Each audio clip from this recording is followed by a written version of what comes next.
the lectern. Why don't we be quiet and listen to Keir?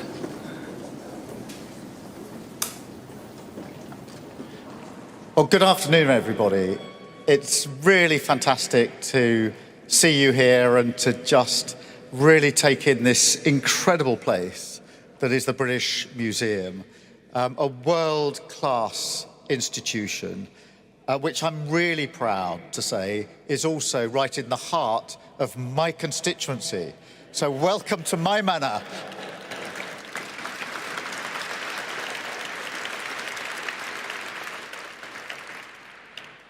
Mr. President Emmanuel, Mrs. Macron, Excellencies, ladies and gentlemen, you are very, very welcome here, and it is fantastic to see you.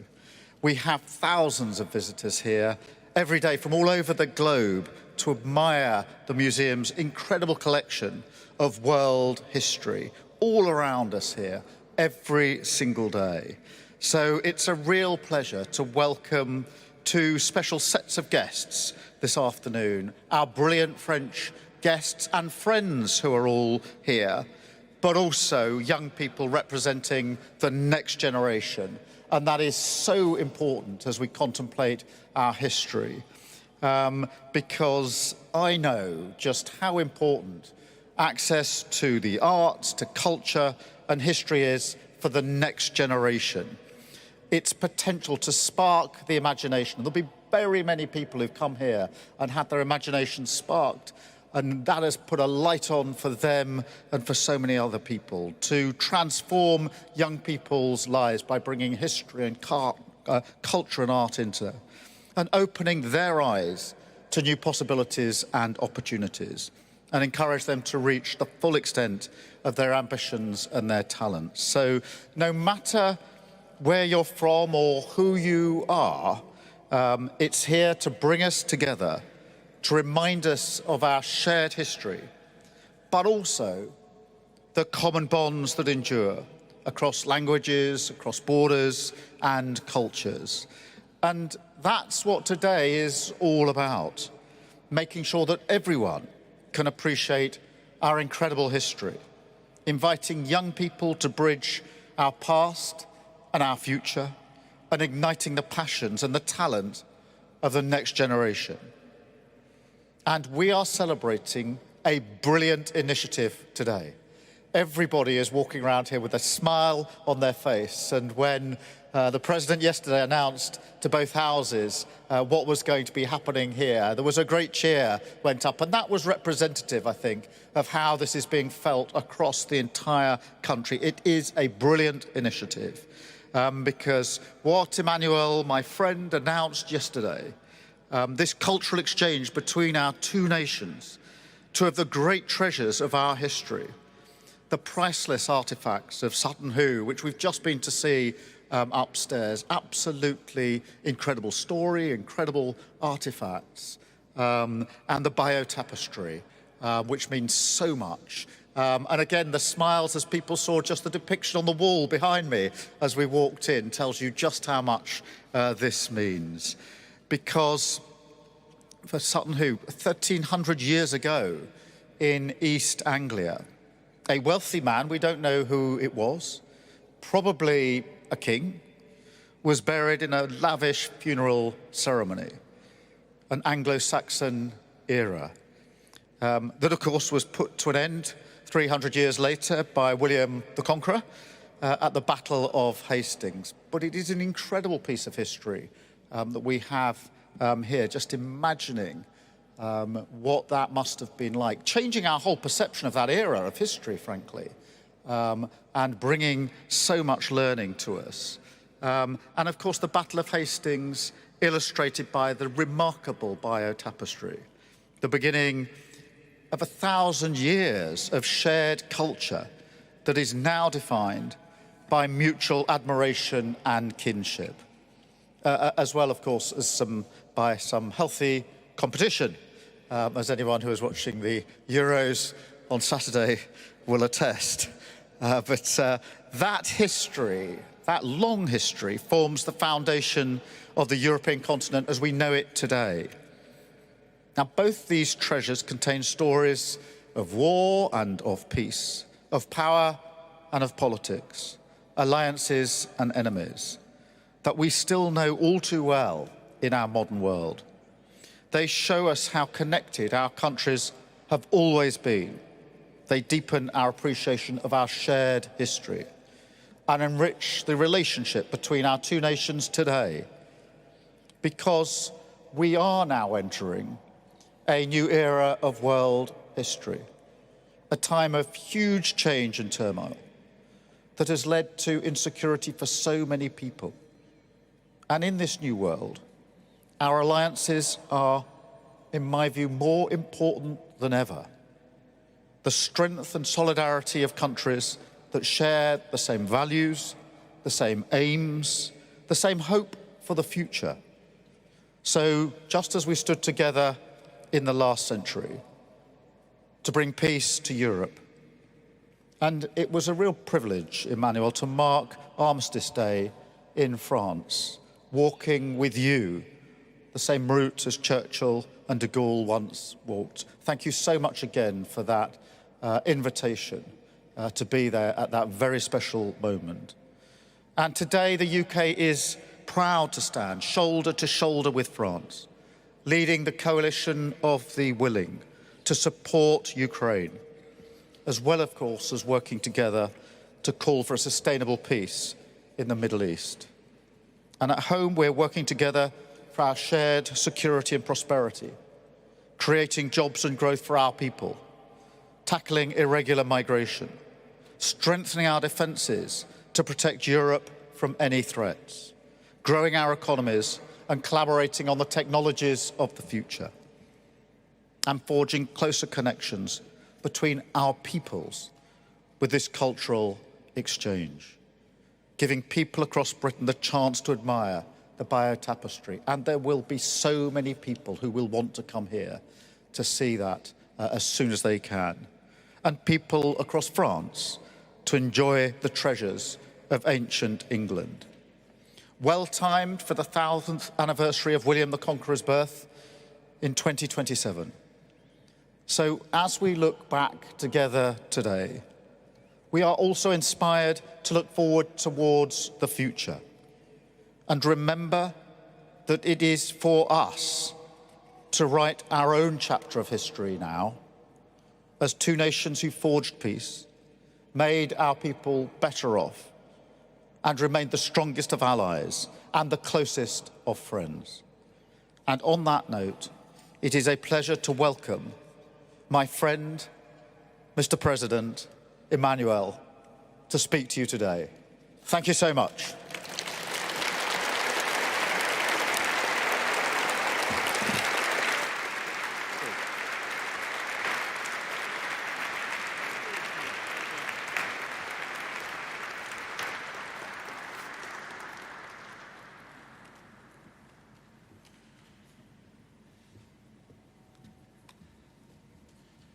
Thank you. Thank you for your words, Mr. Prime Minister, dear Keir, Madam.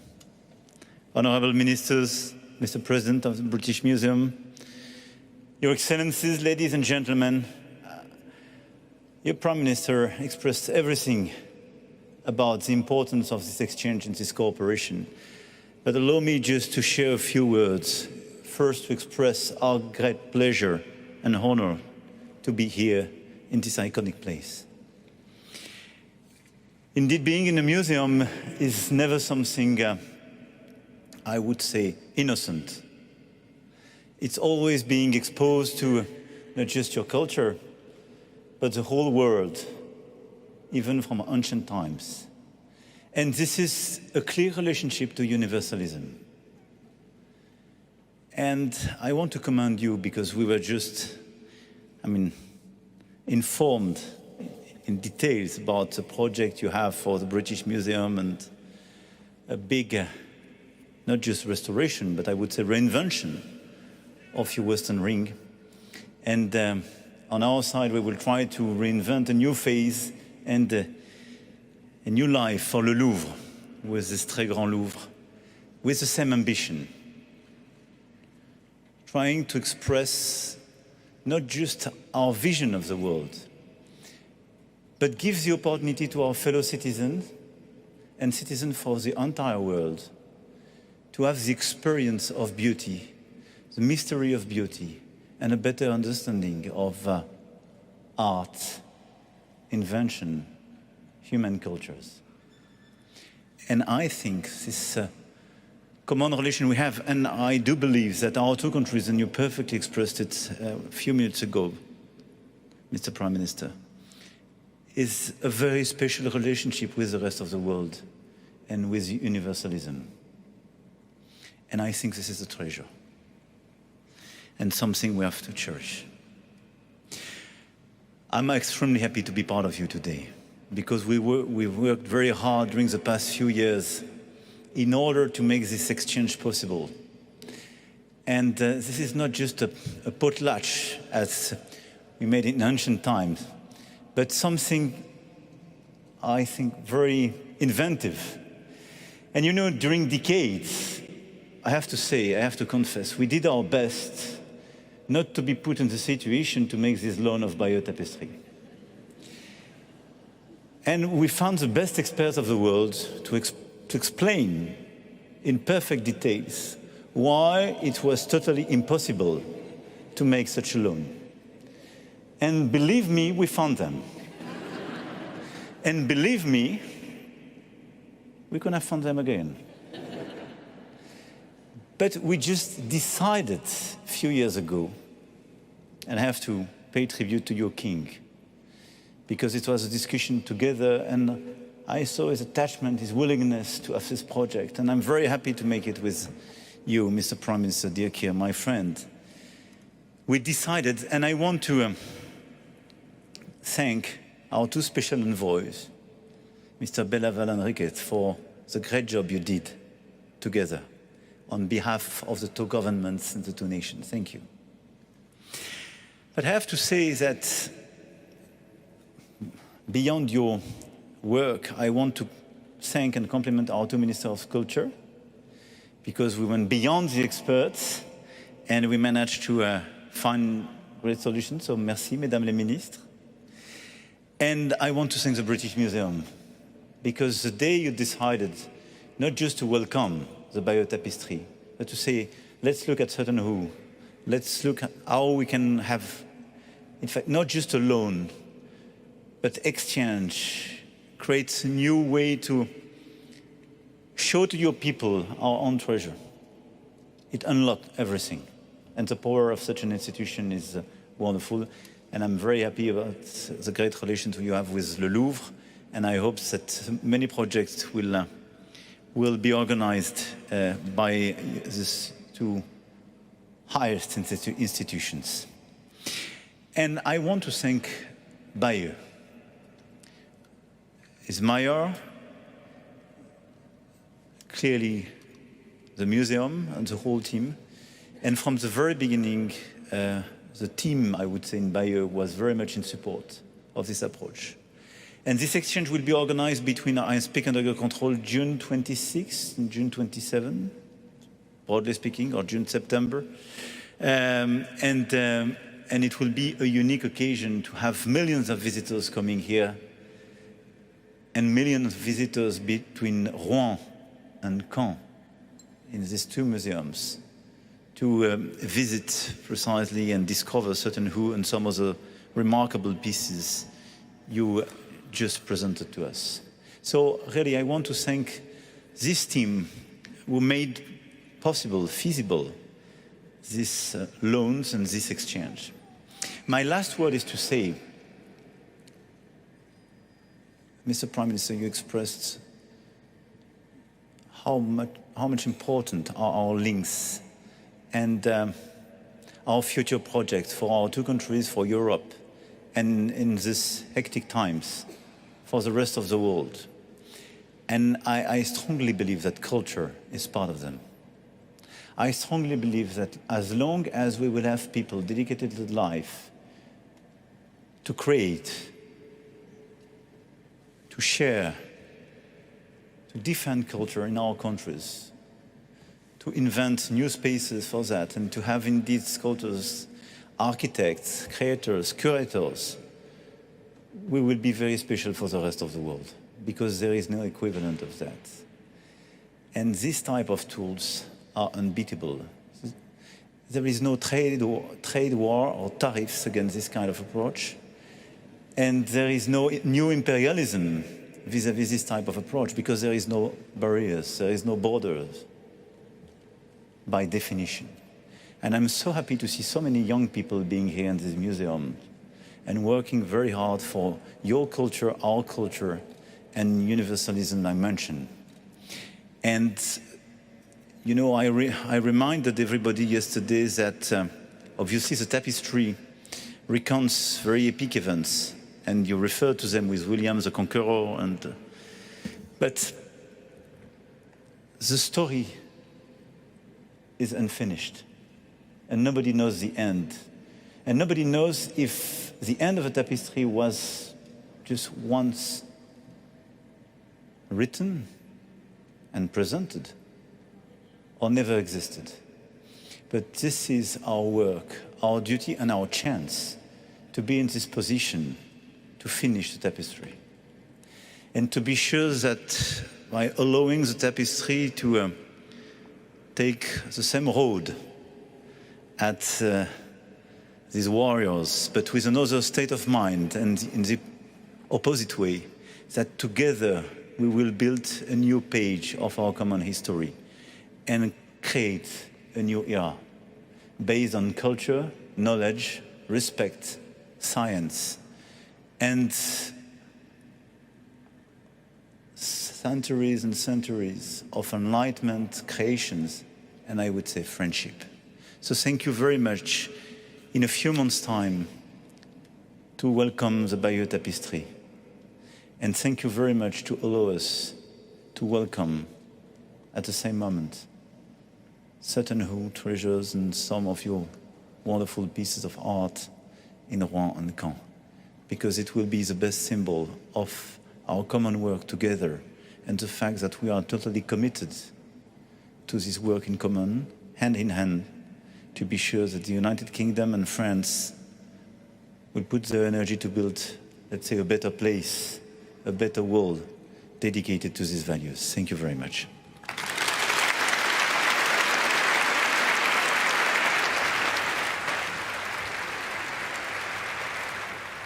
That was President Emmanuel Macron, following on from Prime Minister Keir Starmer, as they announced this cultural exchange where the Bayeux Tapestry will come here to the British Museum in Bloomsbury, and the Sutton Hoo, a treasure that's 1,300 years old, as well as a few chess pieces as well that are similar. Any other head of state in the world, we would say, devant tout welcome to autre the chef greatest d'État museum in du the world. monde, nous dirions In front of the President of France, we say, welcome to one of the states in the world.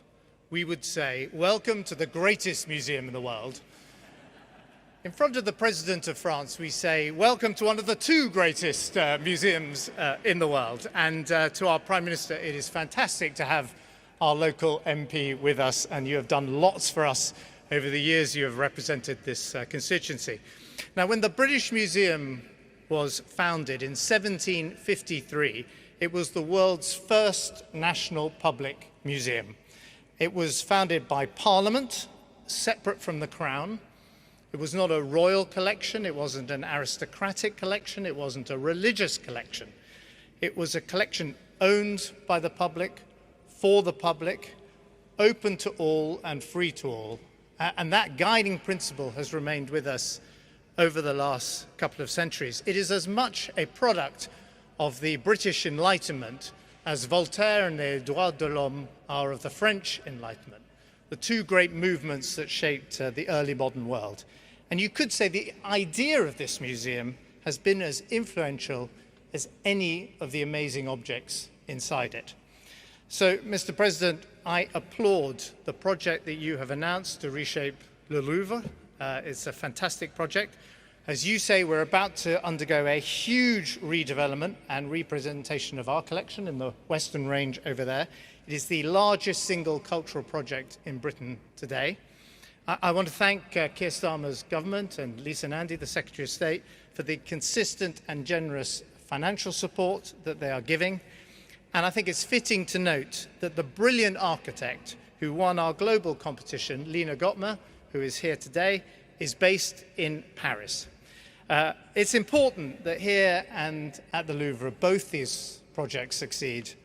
It is the point that the President was making about universalism, because in an age where there are so many forces that are seeking to divide us and tell us why we are different from our neighbour, these great universal museums remind us about what we share in common and what binds us.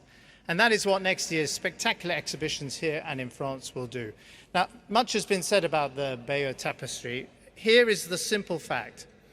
There is no single object in our long history that is as famous, as studied in schools, as copied by artists, as instantly recognizable as the Bayeux Tapestry. And there is no other date in history like 1066. It is the one date everyone in Britain knows. And yet, in almost 1,000 years, the tapestry has never returned to these shores. The President was giving us some of the explanation for why that has not yet happened. And I'm sure it's not because the French like a permanent reminder of when they beat the Brits. But next year, for 1 year only, it will be back here. Many, many thousands will come to see it, including so many school children who we have with us today. Let me thank, on the British side, all those who made this possible, to our Director, Nick Cullinan, Jill Maggs, our Director of Programming here, and the team here, Lisa Nandy, Chris Bryant, did a fantastic job with Peter Ricketts on the diplomacy. And I think a special thanks to the friends in the museum in Bayeux who've been so welcoming to this idea. This is a once-in-a-generation exhibition. There's always one exhibition that eclipses all others of its generation. There was Tutankhamun's mask, there was the terracotta warriors. This is the blockbuster show of our generation. I think it will grip the imagination of the nation, just as I hope the people of France will fall for the romance of the warrior ship burial at Sutton Hoo and those extraordinary chessmen discovered on the wild Isle of Lewis. And this mutual loan of some of our greatest national treasures shows what museums like ours can do with a little determination, a little trust, and a little imagination, and let it serve as a model to others. It's a symbol of the friendship between Britain and France. And let me say this in conclusion. Mr. President, Prime Minister, congratulations to you both on bringing some sanity and fraternity back to the relationship between our two great nations, for that is exactly what we both and the world needs more of right now. Thank you.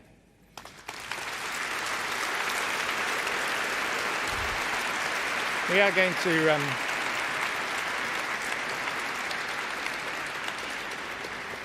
can I invite onto the stage our two Ministers of Culture, Lisa Nandy and Madame Dati, and the Director of the British Museum, Nick Cullinan, who will sign the agreement.